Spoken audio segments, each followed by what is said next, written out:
I am master of my own body. I have the absolute disposal of myself. I do what I please. I am the first and last of my nation.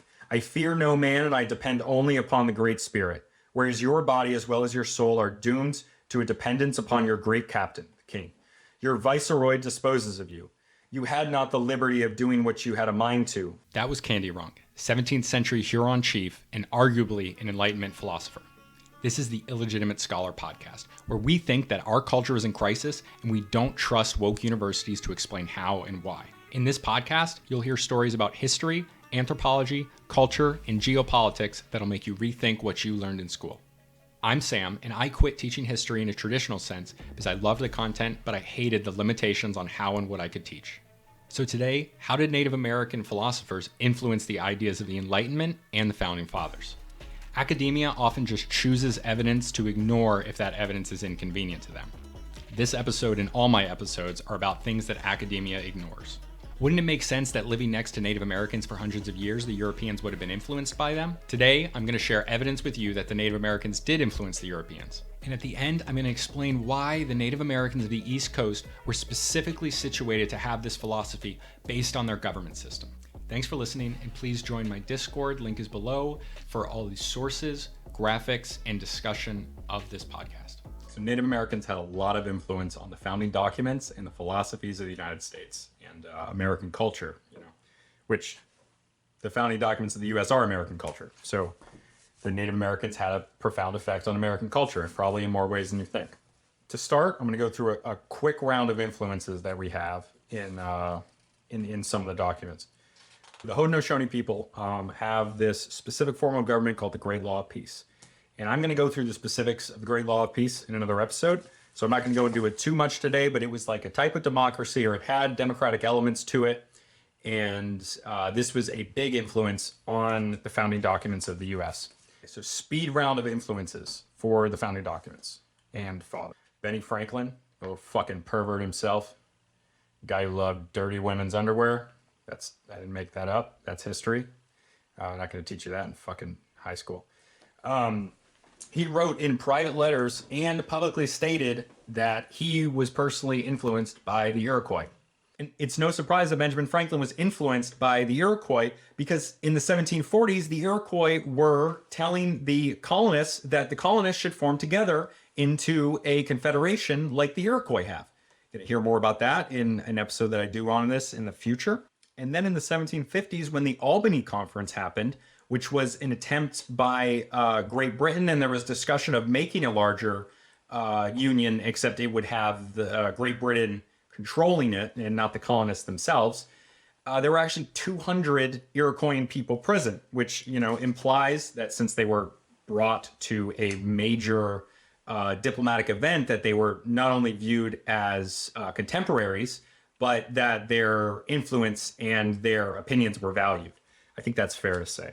The Albany Conference then influences the Articles of Confederation, which were obviously the first founding documents of the United States, which is a huge deal. And then after the Articles of Confederation, we have the Constitution. And when John Adams wrote an essay defending the Constitution, he cited the Haudenosaunee multiple times. So John Adams wrote this essay, but then Madison specifically wrote down that this book, which was influenced by the Haudenosaunee, was very influential amongst other founding fathers, and I assume including Madison himself.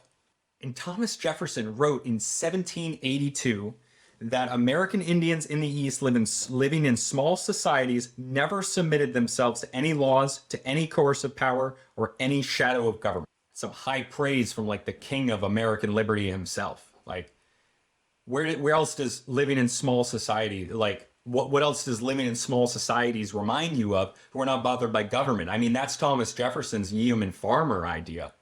A nation of people that are spread out and live as yeoman farmers in the sense that they own their own land and they don't submit to anyone. What a great fucking idea that is. And that's not the way that we went, unfortunately. We went the fucking other way. So those are some quick examples, but we're going to do a little bit more of a deep dive now. To go deeper than the ideas of the founding fathers, we're going to go all the way back to the Enlightenment, which you learned about in high school if you're an American. But if you don't remember it, or you were stoned in the back of the class, I'm going to do a quick recap. These are the ideas of people like Locke, Rousseau, Montesquieu, and Hobbes, my least favorite one. Fuck that guy. They were the ideas that inspired the American Revolution, the French Revolution, general ideas of freedom in the West, and they're the backbone of the modern liberal democracy, what we have today, and closer to what they had more in the 19th and 20th century.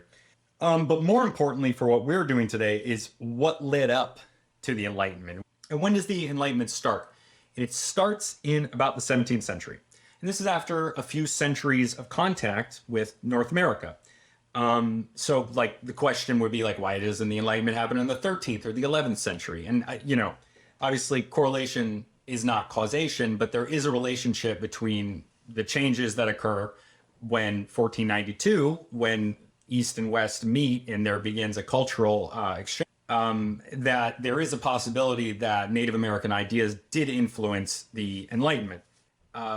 So what was going on during the time leading up to the Enlightenment? And I'm going to use an example here that might not seem like it makes sense at first, but bear with me. So one thing that was happening in the United States is that a lot of white people are fleeing to join the Native Americans. Okay, so people are leaving settler colonial society and they're joining Native American tribes. And they're just doing Native American shit. They're just, running around doing whatever specific tribe in the area does. Benjamin Franklin wrote in 1753, when an Indian child has been brought up among us, taught our language, and habituated to our customs, yet if he goes to see his relations and makes one Indian ramble with them, don't know what the fuck that means, there is no persuading him ever to return. So Benjamin Franklin himself is saying that if they try to raise a Native American kid in white society, as soon as he goes and meets up with any Indians, he just fucking leaves and joins them.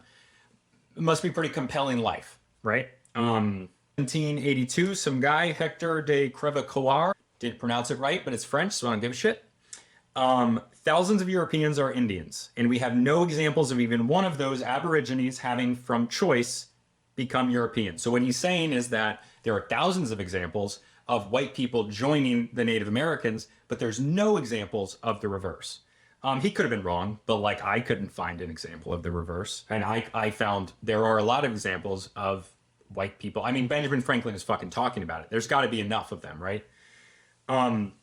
So what does this illustrate to you? Because to me, one thing that it illustrates is that there is a big understanding between these two cultures. This is one way that it illustrates that. But a lot of people today think that, the European colonists, they were each individually hell-bent on genociding the Native Americans. And that's not really what was happening. I mean, overall, yes, there's multiple genocides going on multiple different peoples, but there is still a lot of interaction of individuals that was not based on violence at all. It was based, actually, there were a lot of, even between the people that were at war with each other, when there weren't periods of war, there was period of cooperation and trade. And there's a long history of that. But, for somebody, especially consider maybe somebody who's at the bottom rungs of a class-based society, you have indentured servants that are peasants in Europe, and, they're not very equal at this time. Obviously, there's the element of the racial stuff with black people and Native Americans, but poor white people are treated very, very poorly. Not that things are great today with class, but back then it was a lot worse. So you can imagine that somebody at the bottom rungs of this society might be inclined to join the other society that they see as, treating normal people better. Clearly, there was an understanding of thousands of white Americans that they got either through personal interaction or enough interaction with other people who had personal interaction. But really, there was a lot of personal interaction in the 17th and 18th centuries between Europeans and Native Americans.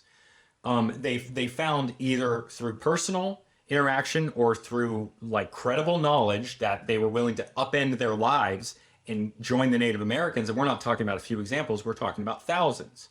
So there seems to be a widespread understanding of what life is like with the Native Americans. And there's enough of an understanding that people are willing to leave their culture for it.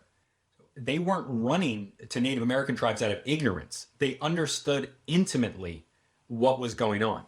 So a very important part of this argument is that when two cultures interact, they change each other. In the cultural exchange between Eurasia and the Americas, Europeans get corn and tomatoes and potatoes and turkeys, but you think they didn't get any ideas?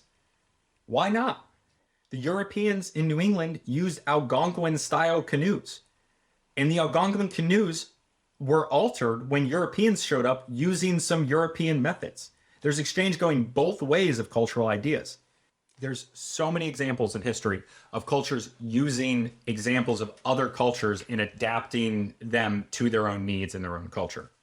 But let's talk about a specific example of one of these texts. So Rousseau, one of the main ones, he said that there was a time when human beings were equal and that something then happened to change this situation. Now, that is a fucking odd thing for somebody in the 18th century who lives in France, one of the most authoritarian times in world history, where the king of France is literally a sun king, like he's the king of the Aztecs and he's on the top of a frickin' pyramid. Literally same title, Sun King, Aztecs and 18th century French. This guy living in one of the most oppressive times in world history just decides that there's this idea that humans were equal at one point when they never were in his own society and not even close. Gen Z kids would call that cap. That's cap. That's bullshit. I call it bullshit. They call it cap. You just finally decided to recognize freedom when you have no examples of it. Or maybe he was influenced a little bit by the ideas of egalitarianism amongst Native Americans. So then the idea is that Benjamin Franklin knew about this situation where natives are not joining white society, but white people are joining native society in their thousands. Benjamin Franklin knows about this, but Rousseau, one of the most informed and he's one of the biggest thinkers of the Enlightenment. He wrote a lot. He was like a top-notch intellectual at his time. And then, he did start chopping people's heads off. But, he was a very respected thinker for a long time. To think he wasn't aware of this situation or aware of the ideas of Native Americans is like, he must have been. He must have been at least somewhat aware. People were aware in English society. They were aware intimately with it enough to leave their own culture and join it. So why would Rousseau not at least know about this, especially knowing how influential the American Revolution was to the French Revolution and the ties between the intellectuals and the statesmen of those countries? I mean, Benjamin Franklin was in France for most of the revolution, most of our revolution, not theirs. Okay, so these quotes are from Candiaronk, who's the Iroquois leader, who had experience including a visit to France, and and Candiaronk talked to this guy, Louis Armand, Baron de La Hontan, was a somewhat impoverished French aristocrat who traveled extensively as a young man in the Great Lakes regions that are now Canada. That's where the Iroquois live, even still today. Canada, Wisconsin, and Minnesota. He wrote a multi-volume memoir of his travels, the second volume of which contained his recollections of a long conversation Lahontan had with a Huron chief named Candiaronk. Lahontan's discussion with Candiaronk, whom he calls Adario. Okay. So Lahontan announces his wish to educate the Indian about Christianity to save his soul, because the Huron have no religion. And Adario, this is Candiaronk, replies, "What? Are you mad? Do you believe we are void of religion after you have dwelt so long among us? If your religion differs from ours, it does not follow that we have none at all. You know that I have been in France, New York, and Quebec since I studied the customs and doctrines of the English and the French. The Jesuits allege that out of 500 or 600 sorts of religions, there's only one that is good and the true religion, and that's their own. This is their allegiance, but when they have said all, they cannot offer any proof of it." So they cannot offer any proof of it after saying it's the one true religion. That saying they can't offer any proof, really, that's really the idea of needing to use reason to convince people. So where's the proof is a question that somebody who believes in objective thinking is going to ask.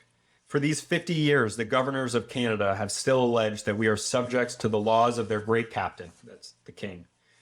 We content ourselves in denying all manner of dependence, accepting that upon in the Great Spirit, it's like God basically, as being born free and joint brethren who are all equally masters. Free and joint brethren that are all equally masters. That is an idea of equality right there. Whereas you are all slaves to one man, the king.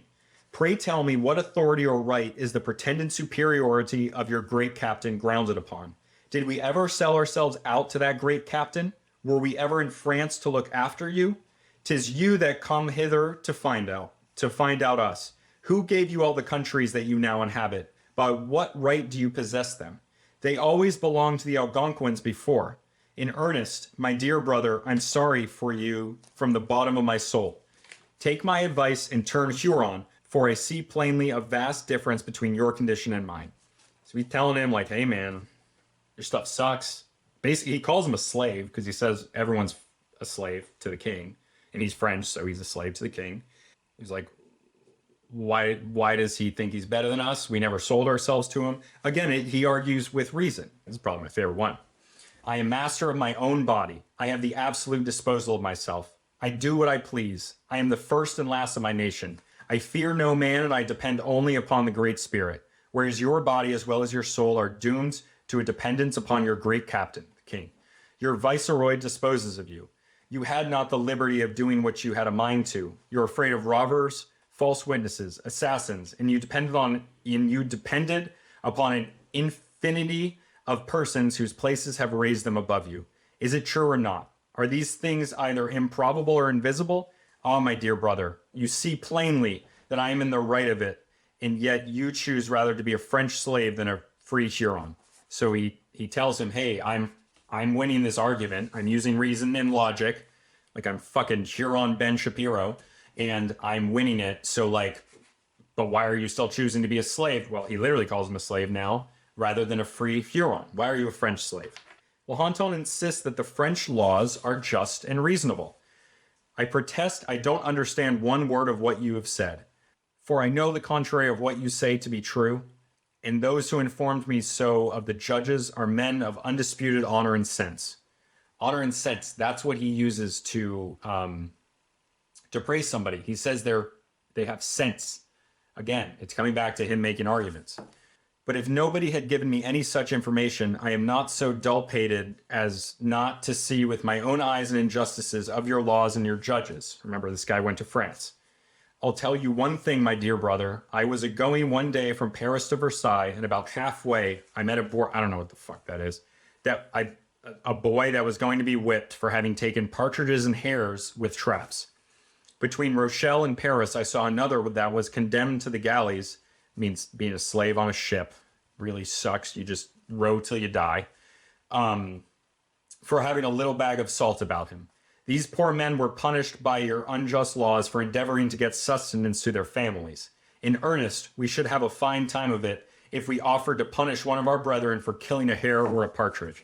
And what he's saying, again, he's making a reasoned argument that he is free and people in his country, his people are free. And like, yeah, you're allowed to go get a rabbit or a chicken, a partridge, whatever. You're allowed to do that and it's ridiculous. Like he says it would be a joke if they wanted to punish somebody for that. Lahontan says he regrets the false and prejudicial opinions Dario holds about the French. The Indian says, pray hear me, my dear brother. I speak calmly and without passion. The more I calmly without passion. Again, it's all about reason, and he's arguing specifically that it's about reason. This is very important to him, it seems. The French and Huron also differ in their ideas about the rights of women. My brother, I come to visit you and am accompanied by my daughter, who is about to marry against my will. She has a mind to it, and that is enough in our country. For if I pretend to marry her against her will, she'd quickly return upon me. What do you think, father? Am I your slave? Shall not I enjoy my liberty? Must I for your fancy marry a man I do not care for? How can I endure a husband that buys my body of my father? And how can I have an affection for the children of a man I cannot love? Thus, dear brother, would my girl answer me. So that's what Candy Ronk said.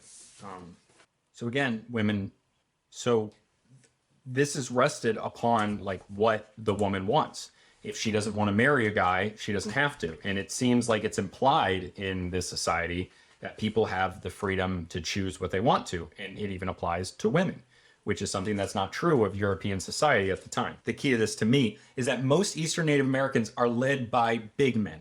The Iroquois have their own, type of leadership. They had their own government that was more sophisticated than this. Big men are leaders who just lead because people choose to follow them. They have to convince people to follow them. It's entirely based on people's willingness to follow them, because people can leave if they want to, but they're going to stay if they believe in the ability of that leader to lead. That's a system of governments that is completely voluntary. It's not based on social institutions like those in Europe, where someone is able to rule over someone else based on their position in a social institution and essentially at the threat of violence. What skills and what type of culture would be promoted by a government system where people just choose to follow the leader that they like the most? I mean, that's ultimate freedom. If you don't like the leader, you can go join someone else, and you actually can, because as long as someone will take you, which they probably will, because people moved between groups and sachems, big men, all the time. It was a normal thing. Big men dropped in prominence, they gained in prominence, but it's always based on people's willingness to follow them. It wasn't based on coercion, like it always is for official social institutions. It's based on coercion and threat of violence. And there's something very free about that. It's extremely free. Thanks for listening. I hope I convinced you that there's at least a little bit of evidence that the Native Americans did influence the Founding Fathers. Now, if you haven't heard of any of these things before, which seem pretty significant, I mean, ask yourself why you haven't heard of it before. If you have heard of it, let me know in the Discord where you heard about it, and let's have a discussion. Let me know any thoughts you have in the Discord. The link is in the description.